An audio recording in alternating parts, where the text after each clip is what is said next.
One morning, Uncle Rudy drove into Salzburg. He brought back with him a small book, a pictorial guide of coats of arms in the princely city and surrounding fiefs. This memory. I'm talking about the Summa Summarum, where we will finally end. How important was he? Enormously. Enormously.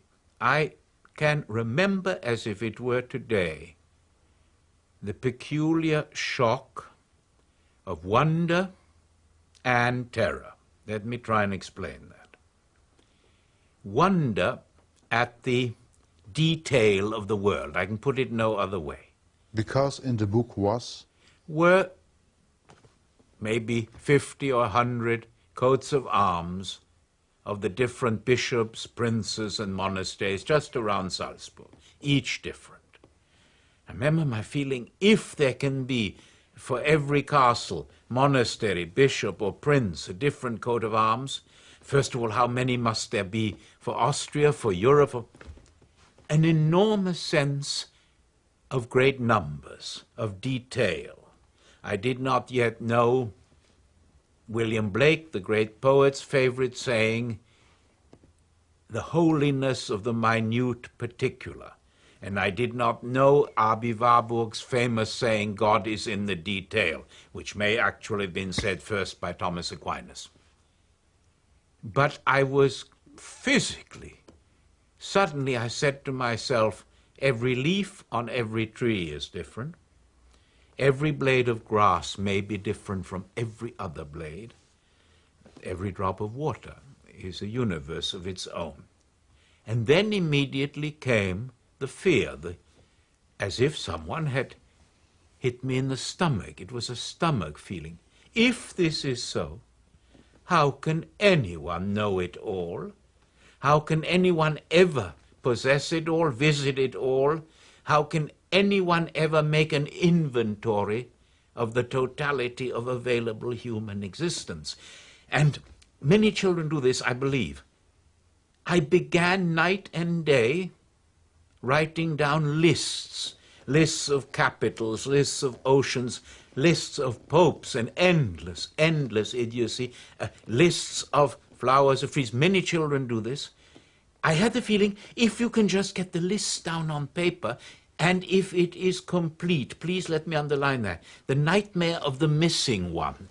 If one is missing, you've lost the bet. You've lost the gamble against totality. And as I look back on my work, my deep distrust of theory, my deep distrust of the great models of totality comes probably from that day. I am fascinated by the inviolate, hard, rock-like core of the particular, of the specific, of the unrepeatable, of the actually terrifying fact that if we repeat the same sentence, the second time cannot be quite the same. The vocal cords are slightly different. You are older, the vibrations are different. I've asked great pianists, when you do a trill in a Beethoven sonata, in a Liszt study, those fantastic how do you know that you're hitting the key the same number of times? And they'll smile and they'll say, we don't. Even the most accurate, even a Brendel, even the people who are the facsimile artists of a composer's score are playing ad libitum. The finger is too quick. No one ever repeats the same trill on a piano twice. Years later, I read a book, it's perhaps his deepest book, by Søren Kierkegaard, the great Danish religious thinker and philosopher, called On Repetition, where that is very much his point. And then Nietzsche who says, yes, there is eternal return. It will all come back identical. I don't believe that, but I know why he said it. Because the terror of the immensity of the particular in human existence and in the world. There are people who live with this very comfortably, who know that there are 1 quadrillion stars inside, that we will never be able to count them, never be able to name them, never be able to make a systematic index. Even the greatest star atlas is incomplete. But for you? It worries me. I want to know, why has the universe been organized in this way? There is a legend I love. I love legends because Heidegger used to say, if you can't think, you tell a story. And that crushes me. That is the cruelest thing you can say. He's perfectly right. But if one doesn't have a systematic intellect, and I probably don't, I love stories. The castle in Scotland, the royal castle, is called Glamis, where, for instance, the Queen Mother was brought up. And there are about 200 windows. And they decided to find out how many rooms there are in this castle by putting a candle in every window. Very easy, beautiful idea. There's always one window without a candle, however often you try to visit every room. And that I find a hauntingly beautiful image and illustration. However hard you try, there'll always be one window without a candle. But in your childhood, it was frightening. Frightening and there exciting. Was simply too much to everything. Detail could know no end. You wrote it also generated fear. Yes. Why, for heaven's sake, were you making lists of almost everything in the world? Castles, knights... popes, anti-popes, particularly anti-popes. An attempt probably to master that fear, to say, I can get it right. But what was the fear exactly? Because you don't have deep the universe in the under control? subconscious, there must have been deep in the subconscious the sense of otherness, that however well you try to study and understand the world, it will escape you. It will, that there will always be a strangeness. Now this is the late 1930s, before the word strangeness enters modern physics, before the word singularity, the black hole, enters. But I had some intuitive sense that in life and in the substance of the world there was a strangeness which would always defy and even mock our attempts at understanding. And that is a rather frightening experience. Perhaps not to everybody. There are those who rejoice in this, who say, hurrah, I will Always relax. a mystery. Hurrah, I will hurrah, relax hurrah. with it. I come from a very Voltairean, Jewish rationalist tradition, which believed absurdly perhaps, in the almost infinite power of human reason. When Karl Marx said in one of the most deeply rabbinic things he ever said, humanity only asks the questions when it is ready to find the answers.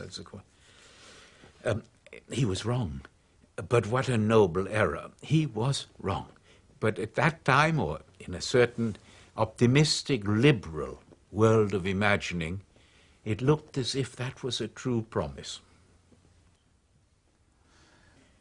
If you look back at this childhood fear of not having the world under control, that nothing could ever be complete, this fear, how is your attitude towards it now? Very different or slightly different? Slightly different. I accept it. I'm resigned to the obvious fact.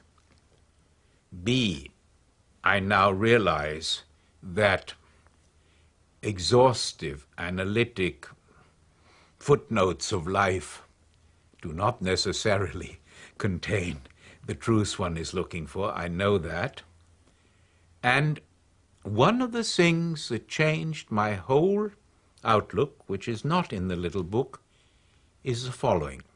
I was briefly a guest professor in China, and I met some of the archaeologists who had been digging up these unbelievable armies of terracotta, 10,000, 12,000 soldiers, horses, emperors, in the tombs of the West and in Sichuan. First they told me that every single figure had a different expression on its face. So I remembered my childhood sense, but in that case, don't you want to see them all? No. We are putting the earth back over large parts of those armies. We're making sure they are dry and safe. Let them be. So I said, explain that to me. They said, those we have seen are already so wonderful. They fill our scholarship, our imagination. Let future generations have the joy of finding the next 10,000. We're telling them where they are. Enough for us. That was a very important moment for me. I was deeply moved. The cliches about Chinese wisdom and Chinese sense of time suddenly came home to me in a deeply personal way. So now I say to myself, stop running around the libraries. You won't read those books in your lifetime. Others will have the joy. There are museums you will never see, landscapes in which you will never sit or see the evening light come in. All right, as long as it's possible for others after you. So my fear has shifted. It has shifted into the deliberate vandalism and destruction of our planet, of our resources. It has shifted to the question, will our children and grandchildren be able to see what we have not? If I can believe that they will, there is a lot of consolation. But that Chinese wisdom is really worth thinking about very, very hard. We would bring in the bulldozers and get all those armies out and into the museums as fast as possible.